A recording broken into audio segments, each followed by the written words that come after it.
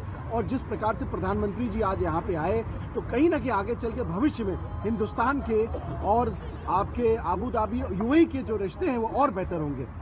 Video journalist सपना चारण के साथ मैं Brijmohan Singh Raghuvanshi, Abu Dhabi UAE से साधना टेलीविजन के लिए। भारतीय रिश्तों पे आखिर वो क्या सोचते हैं उसके बारे में हम चीज बताएंगे जो है।